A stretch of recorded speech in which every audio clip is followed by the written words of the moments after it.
Bonjour Clarisse, peux-tu te présenter s'il te plaît? Bonjour Mathieu, je suis juriste.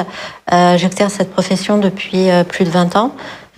J'ai commencé d'abord dans l'assurance et notamment j'étais juriste conseil en assurance responsabilité. Ensuite j'ai fait un petit peu de réassurance au sein de la société SCOR.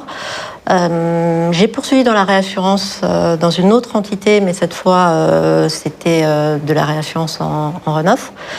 Et ensuite, j'ai rejoint la direction juridique d'AXA France pour m'occuper de questions d'épargne. Et enfin, il y a 5 ans, j'ai rejoint le groupe CCR pour exercer donc de multiples tâches qui sont à la fois du financement, notamment du financement structuré pour toi, de la rédaction de contrats, des opérations de haut de bilan, et puis accompagner aussi l'équipe des investissements. D'accord. Donc Clarisse, quelle est la principale leçon que tu as tirée de la structuration d'un ILS? Alors la principale leçon que j'ai tirée, c'est que ce sont des projets complexes. Mettre en place un ILS, ça fait appel à des compétences multiples, des équipes d'actuaires, des équipes de modélisation de risque, les équipes de structuration, de placement, un petit peu de juridique et de fiscal. Donc ça suppose d'être relativement organisé, de savoir travailler en mode projet. D'accord.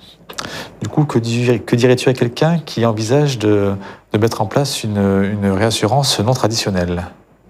Je lui dirais quels sont tes investisseurs et comme ça, ça me permettrait de lui donner des indications sur l'ILS le plus adapté. D'accord. Du coup, que conseillerais-tu à une cédante qui souhaite émettre un ILS de droit français? Même réponse. Dis-moi qui sont tes investisseurs et je te dirai comment tu dois structurer juridiquement et fiscalement ton ILS. D'accord. Alors, quel est selon toi le principal avantage du FCT comme véhicule de titrisation? Alors, c'est un outil qui est simple et robuste. Simple dans la mesure où c'est un all-inclusive, le FCT, à la différence des ILS de droit anglo-américain. Un FCT est légalement immune à la faillite. Et par ailleurs, ses comptes sont ségrégés. Alors que les SPV de droit anglais ou de droit irlandais sont pas immunes à la faillite. Donc il faut l'organiser, il faut créer une société orpheline et il faut aller loger le collatéral dans un compte séquestre. Ce qui n'est pas le cas en fait avec un FCT. Donc ça rend les choses plus simples avec un FCT et une documentation un peu moins volumineuse. D'accord. Du coup, de par ton expérience, quel est le principal défi pour une cédante dans sa volonté d'innover dans les ILS?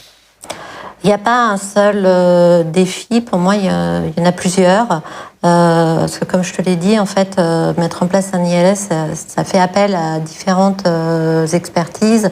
Donc, il y aura un défi en termes de modélisation du risque. Il y aura un défi en termes de structuration de l'instrument financier. Et il y a un défi aussi, c'est le reporting. Savoir fournir un reporting assez fin pour les investisseurs et de façon régulière. D'accord. Si tu devais décrire ton métier au travers d'un héros de film ou de roman, ma question préférée. Ouais. Oui, Erin Brockovich. Erin Brockovich, d'accord, Clarisse, bravo. Elle est la question que François te pose, qui était précédemment à ta place, c'est finalement quel est dans quelle mesure tu intègres la réglementation ESG? Comment l'intègres-tu dans ton quotidien? C'est simple, je ne l'intègre pas parce que la réglementation, pour l'instant, ne me le demande pas. Donc, ça serait une intégration à la demande. D'accord.